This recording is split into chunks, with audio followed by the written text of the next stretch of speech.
Hi guys, this is your tita in China, and today we're back with a new skincare video. Today we're going to talk about skincare and mental health and what to do on the bad days. Depression, anxiety, many of us have been through this before. And when you're deep in your depression, you know that sometimes self-care can be too exhausting and too much, especially on days when even getting out of bed is already too hard. So today we're going to talk about skincare and mental health and how to cope on those days when even taking care of yourself is just too exhausting. But before we go on, as usual, if you're new here, welcome. Happy to have you on board. My name is Emmeline and I am your tita in China. I upload skincare related videos as well as living in China related videos. So if you're interested in that kind of content, don't forget to subscribe to the channel and hit the notification bell so that you will know the next time I will upload a new video.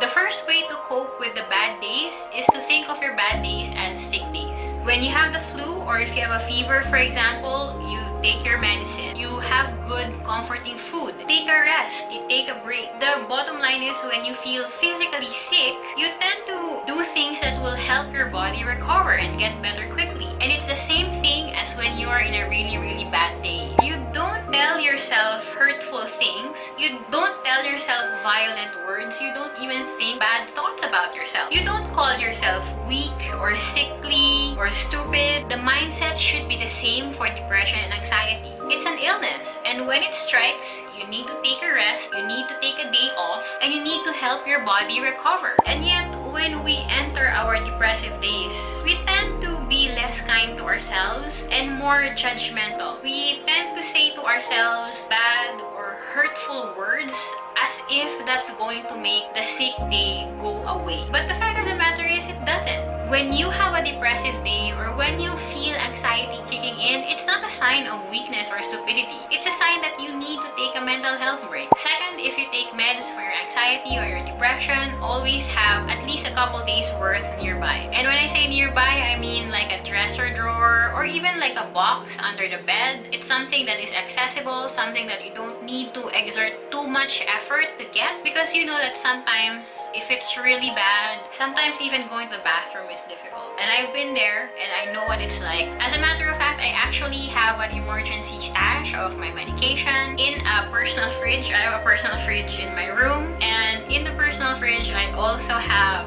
drinks like Gatorade, for example, milk, some juices. I also have some snacks. Sometimes if you just don't feel like getting out of bed and you just feel like, taking a break and resting, it's still very important that you get nutrition and hydration. So it's very important that you have this stash. You don't have to have a personal fridge. I used to just have like a small plastic box where I would put water and Gatorade and my meds and some snacks. So it's always easily accessible for me whether or not I get up. Also in my personal fridge is a very basic moisturizer and some wet wipes. Why do I have wet wipes and moisturizer? Because the tendency is when you're stressed out, it's either you get very oily or you get very dry. For me, I get very dry. And also, on top of that, you'll just be lying down for most of the day and maybe you'll be, tossing and turning on the bed. Sometimes the AC, if you have AC, gets really cold, so your skin does dry out. So the wet wipes is so I can clean up my face and put some moisturizer on a clean face so that I feel even just a little bit refreshed and a little bit better. But hydration is important, whether it's for your skin or for your body, it's very important. I actually one time had to go to the hospital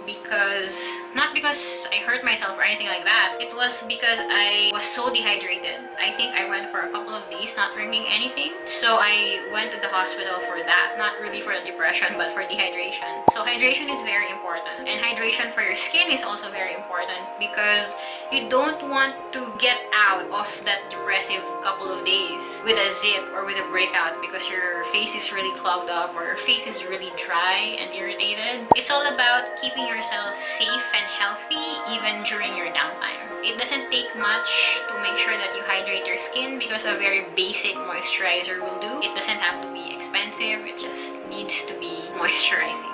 Third is to move. You don't need to get out of bed if you really can't. You can do some stretching, you can do some basic yoga, you can get that online, on the bed. But if you can make yourself do it, then even just getting out of bed for 10 minutes, even 5 minutes to do some basic stretching would actually really improve your mood. It will also help your circulation get going. It will also help if you open the curtains, let sunlight in. Sometimes it's very comfortable to just stay in the dark, and it seems a little bit too much if you see the sun coming in. The sun has an effect on your body. It releases certain hormones that wakes you up and also gets you going. It sort of perks your brain up, so it does help. Seeing the sun and feeling the sunlight actually does change your mood. During this time, you might feel a lot of emotions coming up to the surface, and when that happens, just let it out. Don't repress them. Don't think that you're a better person when you repress them. Let all those emotions out. Again, it's like when you have a fever or the flu. You might have the urge to throw up, you might have the urge to blow your nose, but do you repress that? Do you repress the urge to throw up? Do you repress the urge to blow your nose? No, because it's a symptom of your illness and you just need to take care of it. It's the same with depression and anxiety. If you feel like there is a need to cry, there is a need to let out emotions, don't repress it. Crying and being emotional is simply a manifestation of the illness. It is not a sign of weakness or stupidity or worthlessness. Remember, it's a manifestation of your illness, just as like throwing up or blowing your nose is a manifestation of the flu. There's nothing more to it. There's no other meaning to it other than it's a manifestation of your illness. Lastly, try some mental distractions. Watching a movie, reading, listening to music, watching a TV show, or watching some YouTube videos is actually a good way to distract yourself. Also, learn and practice meditation. You can do this once a week, twice a week. You can do this every day for an hour, 10 minutes, or 5 minutes. Being able to calm your brain and being able to have a technique that helps you slow down all of these racing thoughts, all of these destructive thoughts will really prove effective and helpful for managing depression and anxiety. Keep yourself busy with something that is low impact. All these things will take your mind off the destructive things that your brain is trying to make you think about. Remember that the bad days, the depressive days, the days when anxiety seems to take over, this is just a phase. It's just a stopover. It's not your permanent address. Before, I used to refer to myself as someone who's struggling with depression, and don't get me wrong, it's still a struggle. And it really is a struggle. It's a struggle for your life. Now, honestly speaking, I see depression more as something that I need to manage, that I need to learn to manage, and something that I need to learn to live with.